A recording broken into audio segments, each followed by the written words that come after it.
Gajananam Bhutaganaati Sevitam Kapita Jambu Palasara Pakshitam Umasutam Shoka Vinasha Karanam Namami Vigheshwara Pada Pankajam. Gurur Brahma, Gurur Vishnu, Gurur Devo Maheshwaraha, Guru Sakshat Parabrahma, Tasmai Sri Gurave Namaha.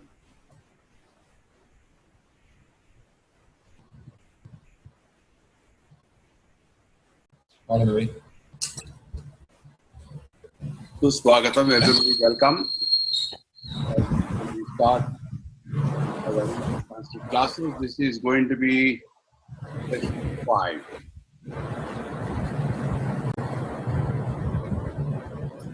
As usual, we offer our prayer to Guru Parampara. Welcome. Samarambam Sankaracharya Madhyamam Asmadacharya Parjantam Vande Guru Paramparam.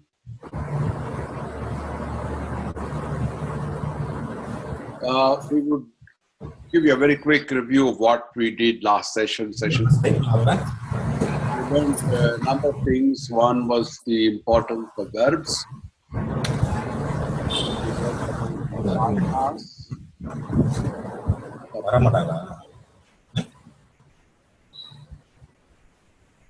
Formation of sentences, verb formation from root, and usage of simple verbs.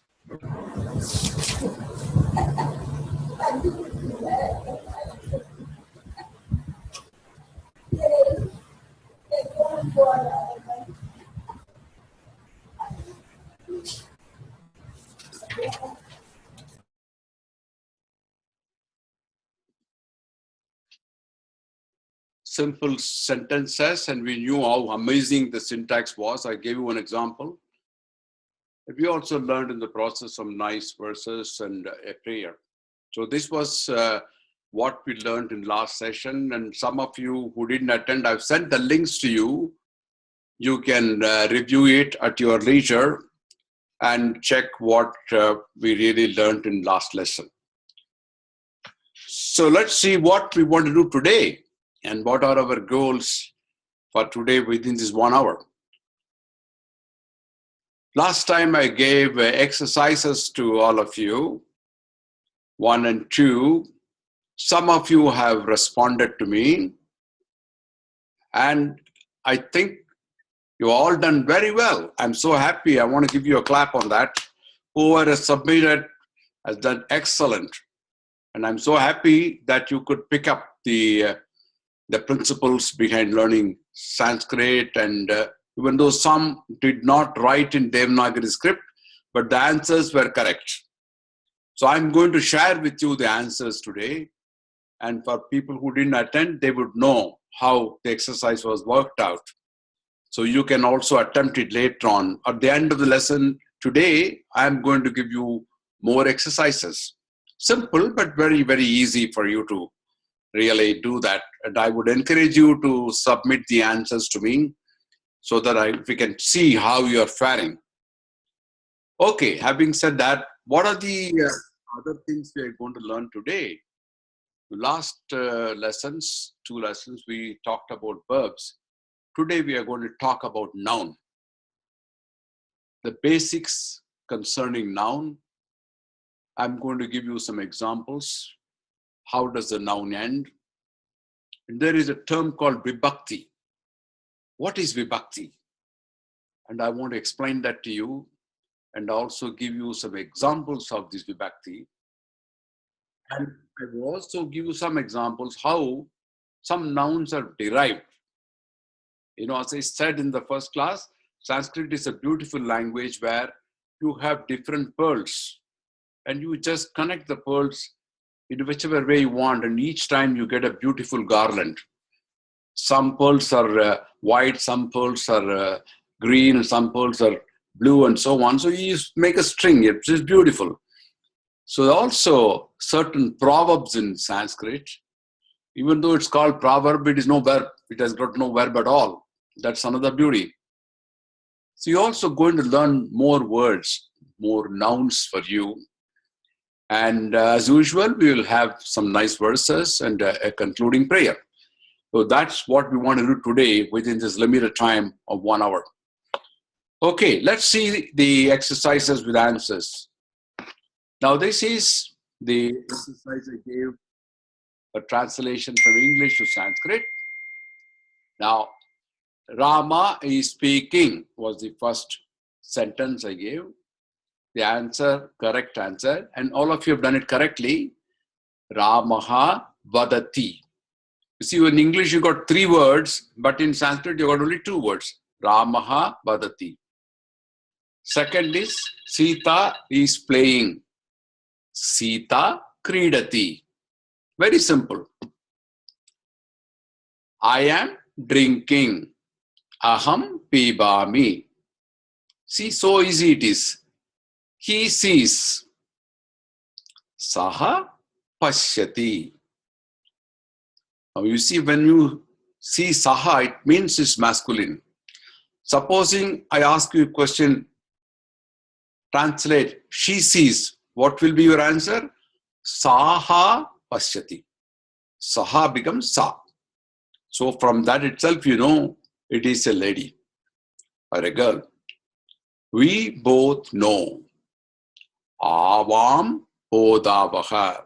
It is dual. If it is just we know, it becomes Vayam bodavaha. So Avam is for 2 people. Vayam is for everybody.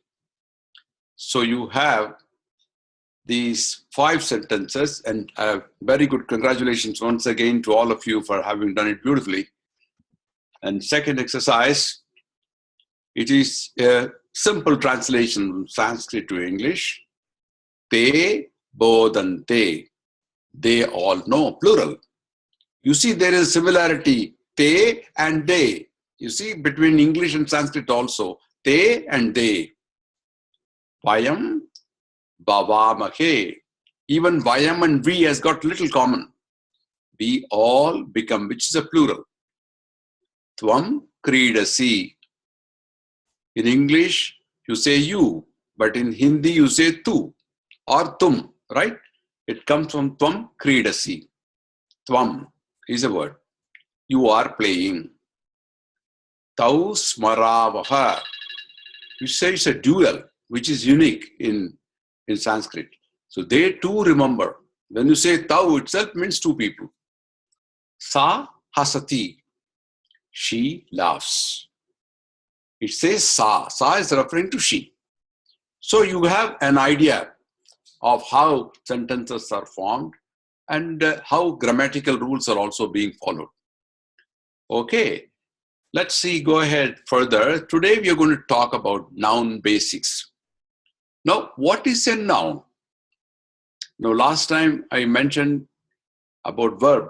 Verb means describing some action, like reading or running or eating or drinking, whatever. You know, it is describing an action. But a noun is describing someone or something. Like, for example, people.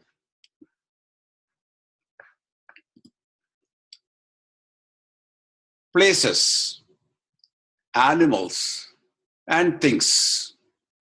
So you see that this is describing many things, many objects. It is describing someone or something, like people, places, all living and non-living beings, like a table or a chair, or you can say an elephant or a horse, man, woman.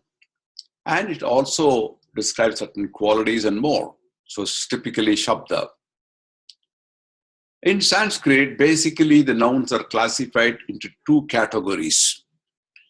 The first one is called Suvantapada.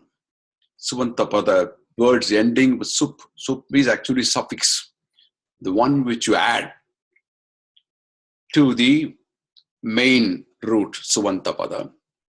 Tadditapada, which is words with special suffixes to get nouns formed, which will become as adjectives or something which you cannot decline, indeclinable words. So these are the basic two classifications. Enough for you to know these names. Don't go too deep into it. You'll get confused.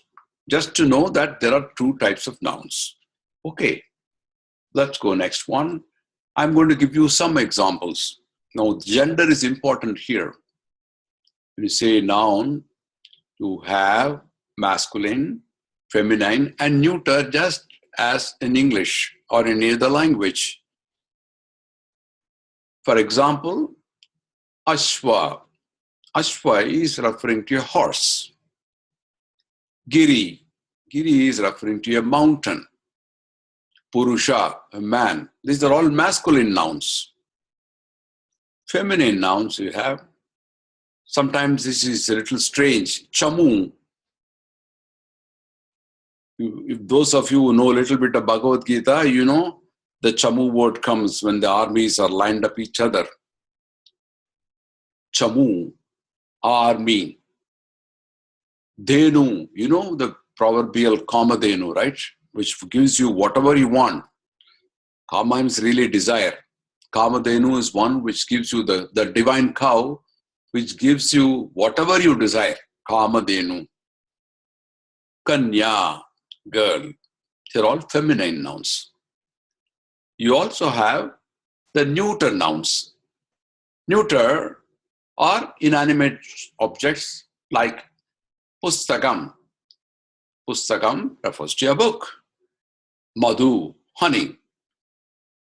Ambu is water. Now, incidentally, when you say water, this is not the only word to describe it. There are more than 60 words to describe water. If you take English, there's only one word, water. You cannot substitute it with anything else. Only by chemical formula H2O. But in Sanskrit, you have well over 60 words to describe just water. Apu, Niru, Jalam.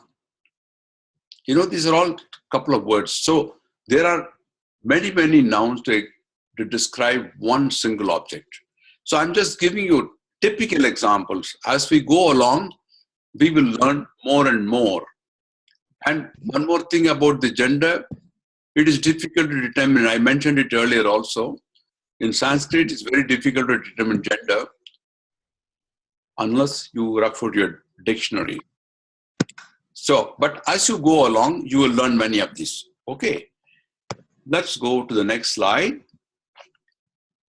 Noun ending. Now that is very, very important in Sanskrit. Now, I'm going to give you a quick comparison between English and Sanskrit and what is the difference between the two. Now in English, a noun ending tells you its number, whether it is singular or plural.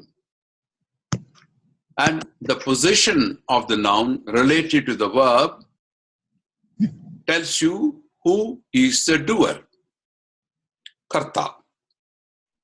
For example, the boy is running. Now, boy here, indicated in red here, is the noun. But it is singular, you know. When you say boy, you know already it is singular because the ending tells you its number. And it is before the verb, running, so you know the boy is running. It tells you who is the doer, and it also tells you whether it is singular or plural. See the next example, the dogs are chasing. When you see dogs, the S indicates the number, which is a plural.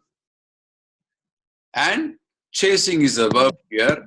Noun is before the chasing, and therefore you know the doer is really the dogs. The dogs are chasing. So that is how in English the noun and verb, noun ending comes up, and you know whether it is singular or plural, and you also know who is the doer.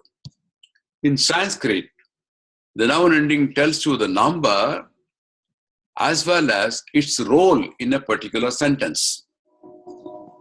Now, how does it explain the role? I will give you some examples to illustrate this. Let's take one noun, Rama. Ramau Pasya. Ramau. Ramau is dual. When you look at it, the noun itself tells you the number. It's a dual. You don't have it in English. Ramau indicates two. Ramo Pasya. Look at two Ramas. Look at two Ramas. Now, when you say Ramo itself, it means look at.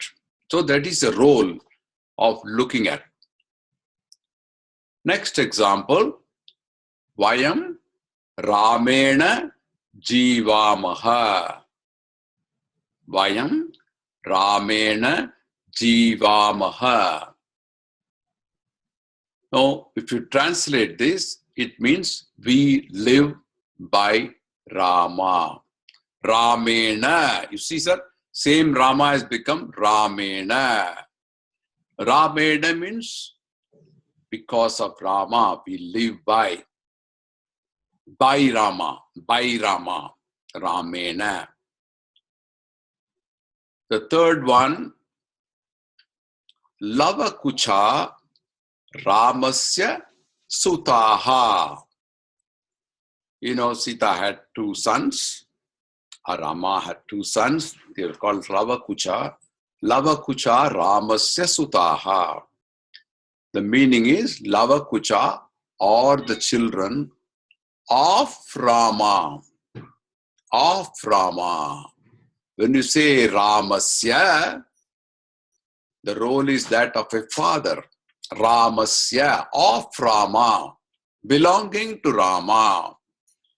So the noun ending tells you the number as well as its role. It is Rama who is singular, but in the first case, we are looking at him by Ramo word.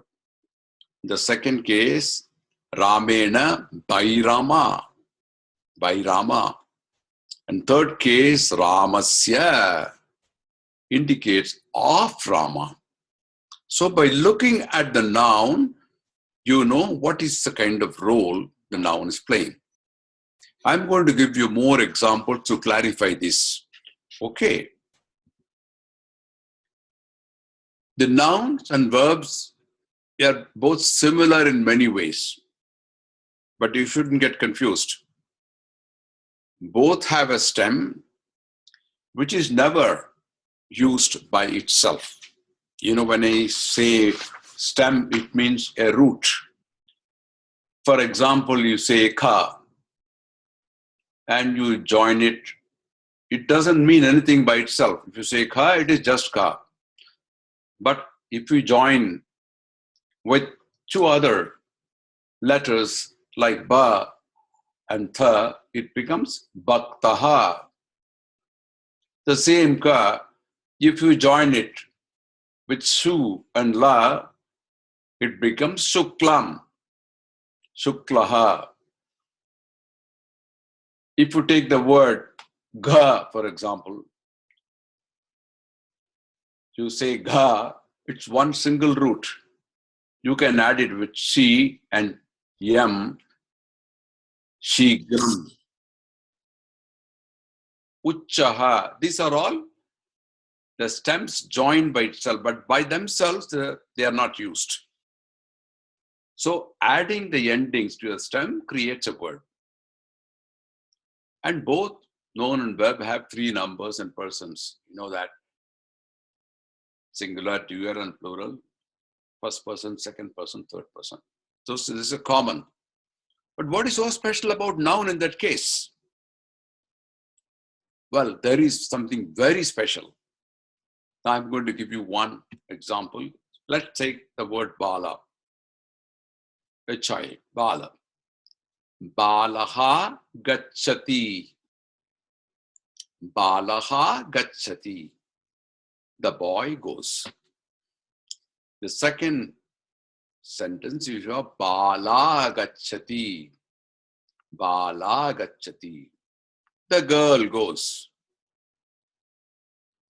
So the gender and the ending of the noun bala changed in this case. Verb is same. Verb has not changed. Gachati remains the same, but balaha refers to the boy and bala gachati refers to the girl. So it is changed. But in English, the noun itself has changed from boy to girl. Here, the word remains the same, but you get the meaning all right. So there is a very unique quality in this case. I'm going to give you more examples. Gajaha balam gachati. Let's say there are two nouns here in this case. You have Gajaha means elephant and Bala is a child, the boy, Bala. Gajaha balam gachati. So the meaning here is the elephant goes to the boy. The boy is stationary and the elephant goes to the boy. It's indicated by balam. Balam means goes to the boy. It is indicated. Gachati is actually the verb, but when you say balam, it means the role is played, the elephant is going to the boy. Take the second, the verb remains the same here again. You see the bala noun changes here. Gajaha balena gachati. Balena gachati means goes with the boy, along with the boy. Both are walking. The Gajaha balena gachati. See a third example. Gajaha balaya gachati. The elephant goes for the boy, as if it's going to lift the boy or attack him. The elephant goes for the boy. You know, the three differences. Balam, balena, balaya. The same noun transforms itself to give different meanings. Goes to, goes with, goes far, to, with, and for. That is the role which is played by Bala. So the two nouns don't work the same way, but they are working in a different way. Gajaha balam gachati, gajaha balena gachati, gajaha balaya gachati. You see the difference? So this change that transforms a noun into also a role is what is called a case. Now this is unique. You don't find it in any other language. It's something exclusive to Sanskrit. And that is what is called Vibhakti. Now this is the beauty of the Sanskrit case, to have this unique feature called Vibhakti.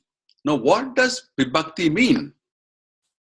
Again, there are two words, vi and bhag. Because bhag, many people know, that means to divide, bhagam. Vibhag means to divide or distribute. Vibhakti, vibhag iti. That one which separates or delineates the meaning of a word, that is called Vibhakti. Now, the separation of word meanings through the method of Vibhakti, or you call it case endings in English, is something very unique to Sanskrit. It's very beautiful and not found in any other language. That's the beauty. Exclusive. You know, the world has so many languages, hundreds really. But Sanskrit is unique in this way that a single noun can be divided or distributed to say many things. That is why It has got so many cases. I'm going to give you some examples. Don't get confused with them because there are so many possibilities and options. But I'm just giving you to give you an idea. Okay. Now, a single noun has many forms like Ramaha, Ramau, Ramaha. If you say Ramaha, only one. Ramau is two. And Rama, many Ramas. So each set of these is called a case, a set of forms. And there are 8 such forms, 8 such cases, each having 3 forms: singular, dual, and plural. So we have 8 into 3, 24 different forms for a single noun. And these forms, as I said, are known as Vibhakti. So if one noun has got it, just imagine how many you will have for hundreds of nouns. There are going to be really many of them. And each will be different depending upon how the word is ending and whether it is masculine or feminine or neuter. So let's take some examples. Now, the first case is what we call nominative case. It answers the question who or what. Balaha gacchati. The boy is going. The question is, who is going? The answer is Bala. Therefore, it becomes Balaha gacchati. Bala pustakam patati. Pustakam patati. The girl is reading the book. Now, this is actually presenting an object, which is pustakam. The third case is what is called instrumental. Instrumental based by what? With what? Something as an instrument. Malaha pushpaihi bhavati. Mala is referring to a garland. What is it made of? By what? It is made using flowers. So you say pushpaihi. When you say pushpaihi itself, it means using that, by using that with the flowers. Malaha pushpaihi bhavati. Bhikshukayaha tandulam dehi. This is called a dative case, which answers the question to whom and for whom. Bhikshukayaha tandulam dehi. Bhikshukayaha. Give rice to whom? To the beggar. Bhikshukayaha. You give to him. Therefore, it becomes a dative case. Case 5 is called ablative. This usually is answered by the question from what, from where. For example, Falani Tarubhyaha Patanti. Falani Tarubhyaha Patanti. Falani refers to the fruits. Taru means a tree. In fact, you see the similarity, tree and taru. Both starts with T. Tree and taru. Patanti, falling. From where are the fruits falling?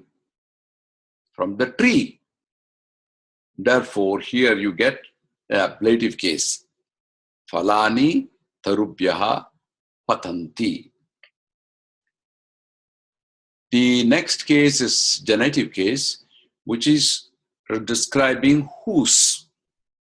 Like Sita Ramasya Patni. Sita is the wife of Rama. Ramasya. Likewise here, who is Krishna's friend? Krishnasya Saka. He's friend of whom? He's Krishna's friend. Therefore, you say Krishnasya. See the noun Krishnasya become. Krishnasya. Whose? Locative. Now, I've given you some generic examples, okay? Locative is, as the name itself means, location. Locative. Where? What is the location? Example, Gajaha Aranye Sancharanti. Where? Aranye. Aranye means forest. Elephants roam in the forest. Where do they roam? Aranye. The question is where? Aranye. Aran means forest. Aranye, in the forest. In the forest. So that becomes a locative case. And lastly, which is the last case, what is called vocative case, which is really addressing someone or calling someone. Even in English, we say, hey, when I call somebody, we don't know the name. Hey, we call him, right? Here we say, hey, Ramaha. Oh, Rama. Oh, Rama. Sometimes they don't consider this as a case because it's something very special. Usually used only in rare cases of calling someone or addressing someone, the kind of exclamation, hey, come here, that way. So this is the last one. So these are the examples of Vibhakti, how a noun gets transformed into different meanings with different endings. Okay, having said that, next question, how do you pick it up? It is so difficult, I find, how to pick up the right Vibhakti. No, it depends on many factors. First is, what is the role of the noun or adjective in a sentence? Like I said before, you have to ask that question.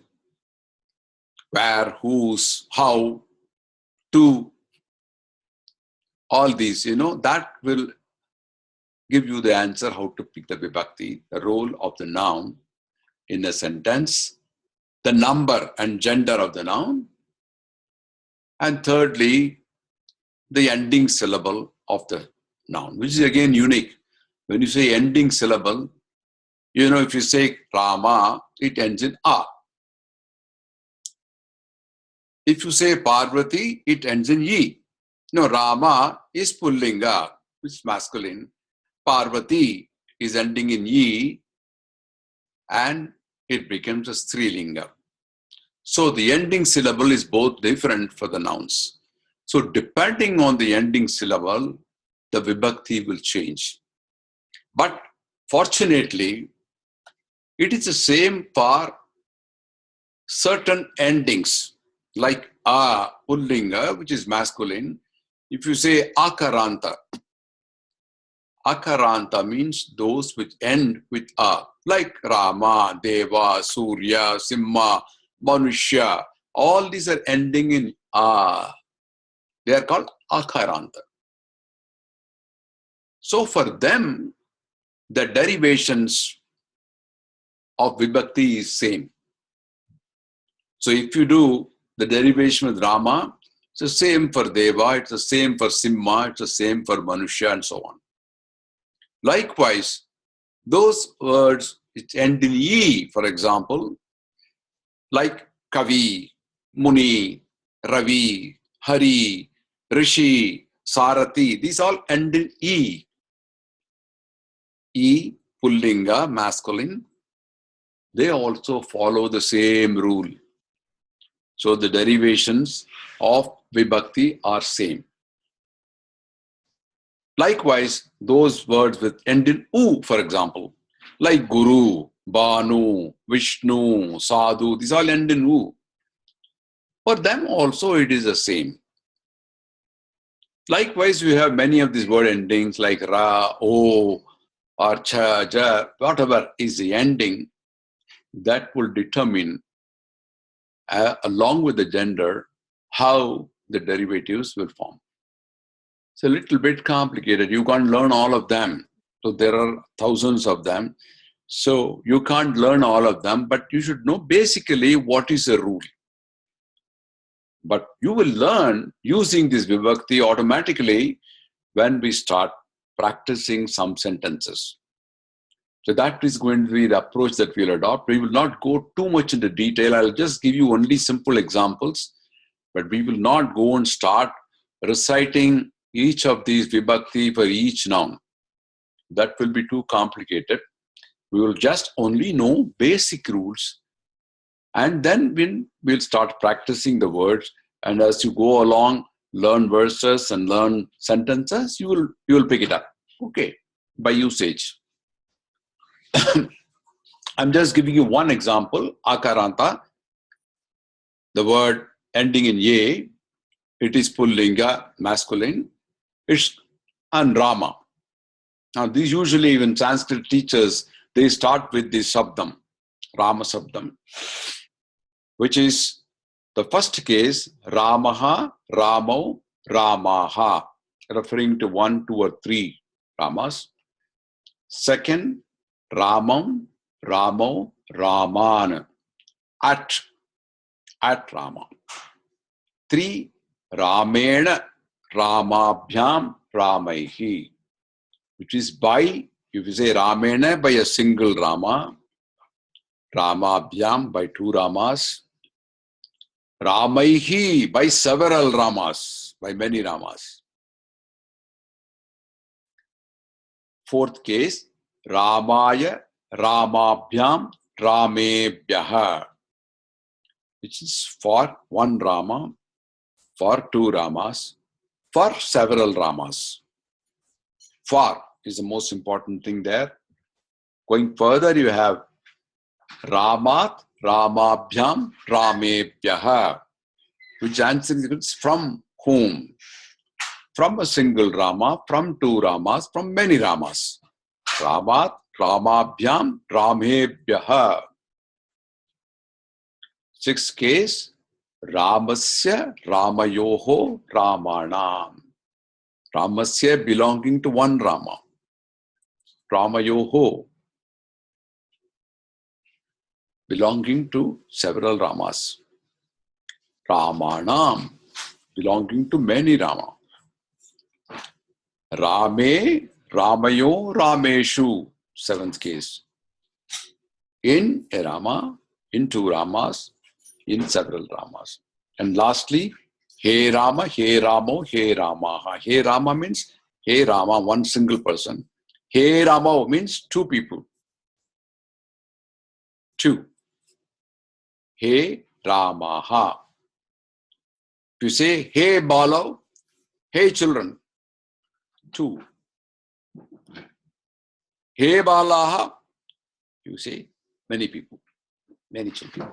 So this is one simple example. Likewise, you have many words in Akarantaha. You also have many words in Ikarantaha. Now here, there's something very peculiar. I don't know whether you have noticed it. Most masculine names in Sanskrit end in A. Are you familiar with it? Now let me give you some example. Ramaha, Krishnaha, Yeah. But the female names end in A or E. A or E, the extended A. Like Vidya, Lekha, Ulka, Rama, Nirmala. They end in A. They also end in E. Like Saraswati, Parvati, Ishwari, Rukmani. You see, watch the names. Check with your friends too. Many of your friends may be there, but you'll find most of the female names end in A, long A, or E. So that makes it a somewhat simpler when you do the derivations for the female names. Okay, let's go further. Derived noun. From noun, you derive many. You get from a single root, many nouns get derived. For example, you say verb root naya. Naya is really to lead. You have nayanam, which is I. Naya sastra, which is political science, because you have to be having the outlook to safeguard from one political science, and you should know how to deal with government. with people and other countries. Naya Shastra. Abhinaya, which is really the dance form. You put Abhi in front, it becomes another word, Abhinaya. Vinaya, like Vinayaka, Vinaya. Hanuman is a symbol of humility. You have a small picture there, a Hanuman here. Vinaya, which means humility. Upanayana. There is a thread ceremony that you have, and it is called Upanayana. A lot of people think it's thread ceremony. It is thread ceremony, all right, but the real meaning is Upanayana, is to lead near. Upa means near. Nayana is really the person who enlightens you, the Guru. Lead near the Guru. So when you do Upanayanam, all you do is you take the boy to the Guru. So that is called Upanayanam. Upanayana. Likewise, I'll give you some more examples. Take Buddh, to know. Buddhi comes from that, intelligence. Buddha, which is Lord Buddha himself. Bodhanai, advice. Bauddha, Buddhism, it's a ism. Anubodha is a lesson. What we are now doing is Anubodha, one lesson. You see how many words form from one verb root. These are all nouns. They come from the verb root. The roots are applied as prefix or suffix to form nouns with different meanings. That's how you get nouns. So it is again, like I said, you pick up different words and join them together, you get a new word. Okay, going further. Proverbs without verb. Now these are all typical, and you will find it's very, very interesting, how certain proverbs are used very commonly in Sanskrit, but it doesn't have a verb. Like, for example, Durataha Parvataha Ramyaha. No, Parvataha. Parvatam is single. Parvataha is mountains. Actually, the mountains look beautiful from a distance. That's what it should be.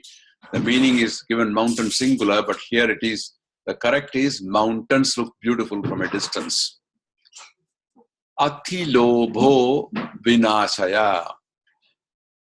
Athilobo. Lobo is really miserliness, Also it means greed.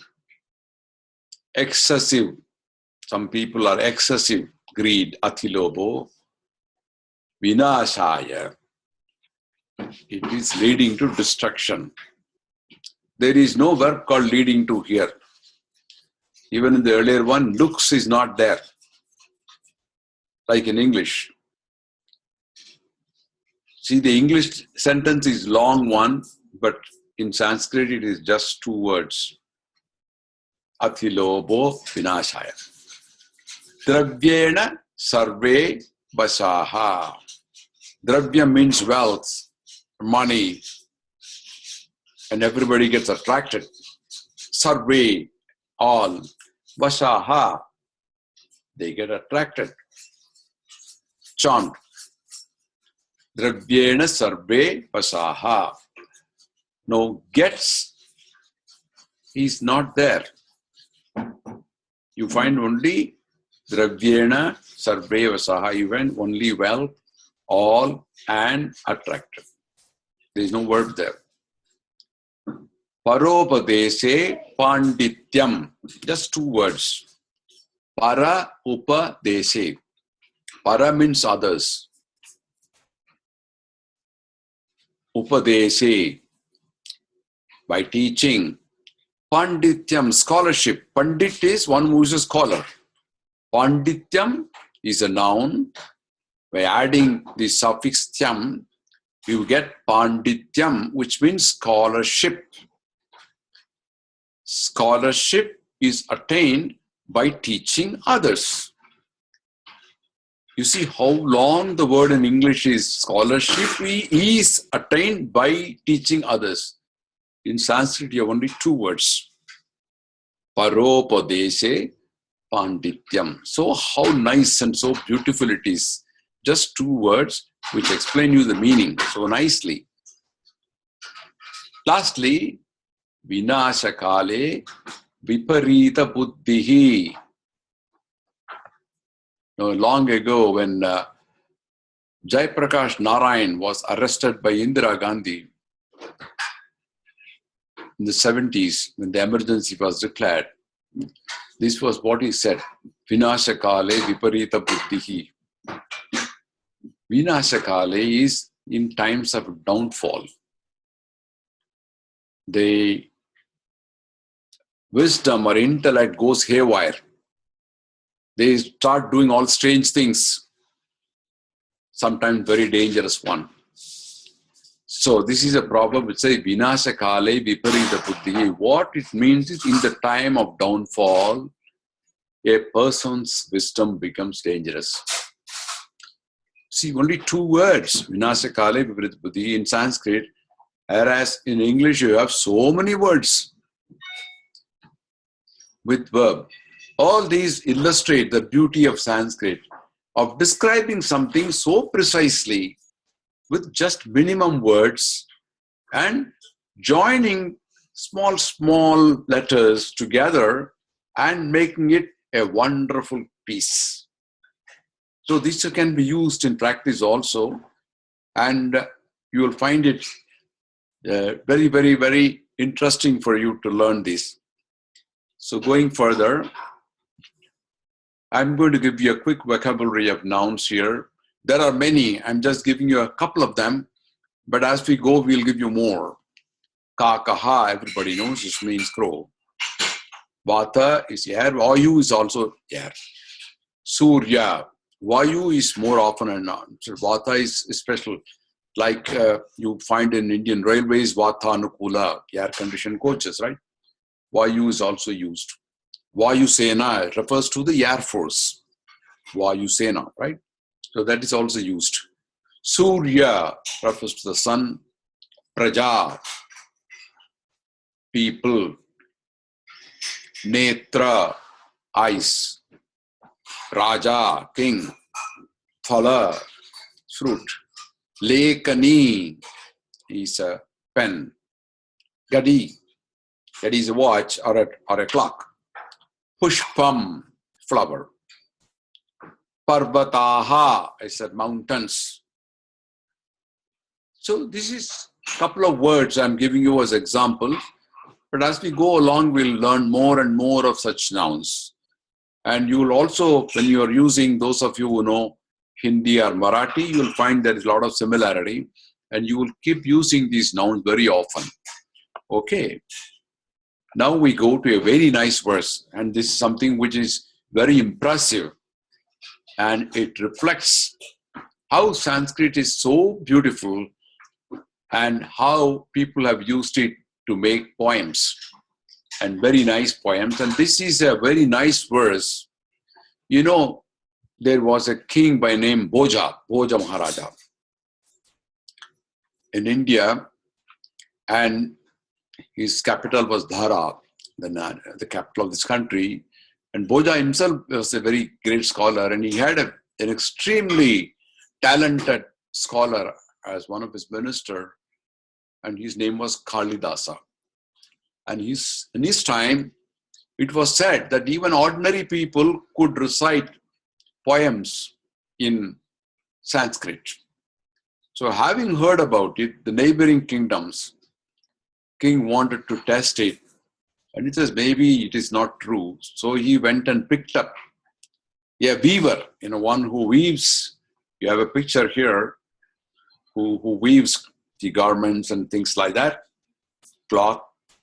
So he said, maybe he doesn't know anything about Sanskrit. I am going to prove that not everybody is talented in Bhoja Maharaja's kingdom. So he took him to the Rajya Sabha before Bhoja and told the weaver, come on, I hear that everybody is talented here and they can recite a poem.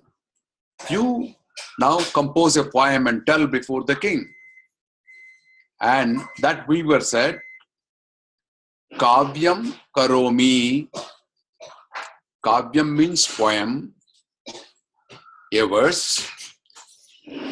Kavyam karomi. Nahi charutaram karomi. So nahi, in Hindi also he says no, isn't it? Nahi charutaram karomi. Well, I can recite a poem, but not very well. Nahi, I can't really do a good job. Nahi charutaram karomi. So when he said that, the other kingdom Raja felt happy. Look at, he's admitting very honestly that he can't really compose a good poem.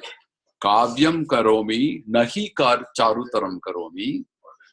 Yatnat karomi, yadi charutaram karomi. Yatnam means the effort.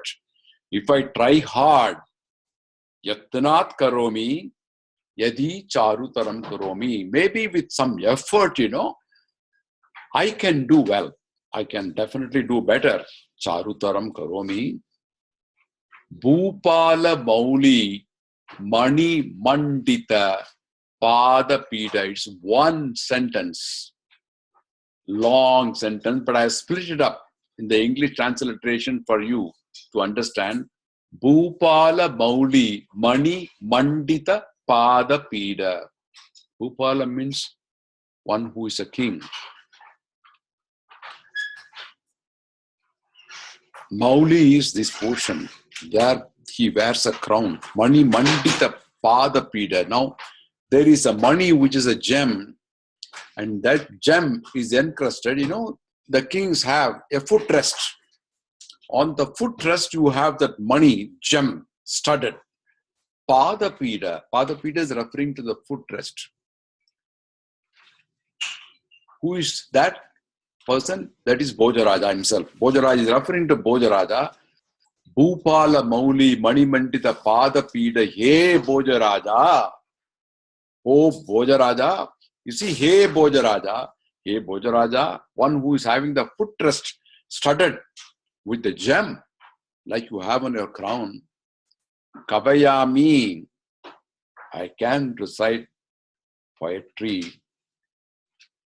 Vayami. Vayami means weaving. I can weave. Vayami. Yami. I am leaving now. Kavayami. Vayami. Yami. Kavayami. I can recite poetry. Vayami. I can weave. Yami. I leave. You see how beautifully composed verse it is by a person who doesn't know anything. If that is recited by an ordinary person, imagine how the people who had scholarship there will recite.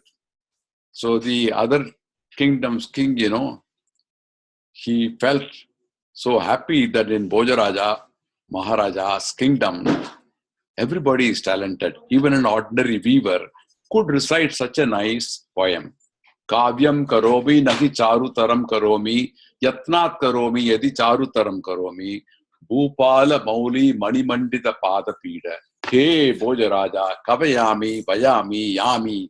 The last three lines, Kavayami, Vayami, Yami. See from how the words are joining. Yami is leave. Vayami, you add va to it, it means weave.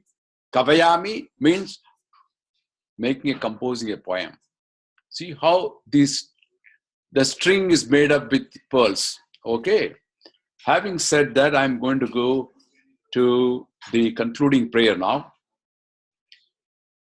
This is probably known to many of you. Om Asato Ma Sadgamaya Tamaso Ma Jyotirgamaya Mrityor Ma Amritam Gamaya. Om Shanti Shanti Shanti. Asatoma Sadgamaya.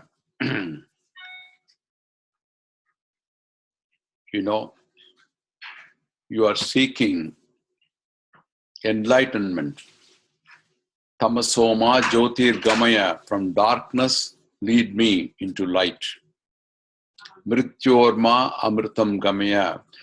From mortality, lead me to immortality. So this is a beautiful prayer, and there are 3 Shantis here. Om Shanti, Shanti, Shanti. You say it 3 times. And there is a big story behind it. We don't have time to say that, but someday maybe I'll explain to you why we say Shanti, Shanti, Shanti 3 times. Okay, now I'm going to give you the exercises. These are the exercises. Maybe I can send you over email, then you can do this exercise. They are very simple, and one tip I can give you, some of these words, if you review the session, you will know the words are already there. So it's easy for you to do these exercises 3 and 4. There are only 5 sentences each exercise. I'm sure you can do that. So with that, we're going to conclude today's session, and I'm going to now unmute all the participants. And if you have any questions, please go ahead and ask now.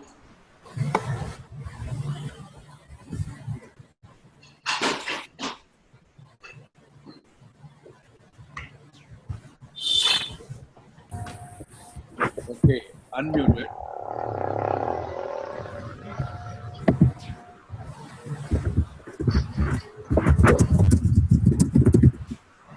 Anyone?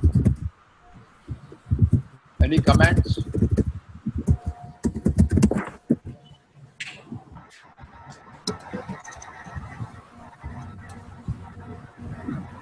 So if there are no comments, I'd like to conclude today's session with one little prayer. Nama Parvati Pataye Har Har Mahadeva. You all enjoy a great weekend, and we'll meet again next weekend, that is June 25th, same time. Until then.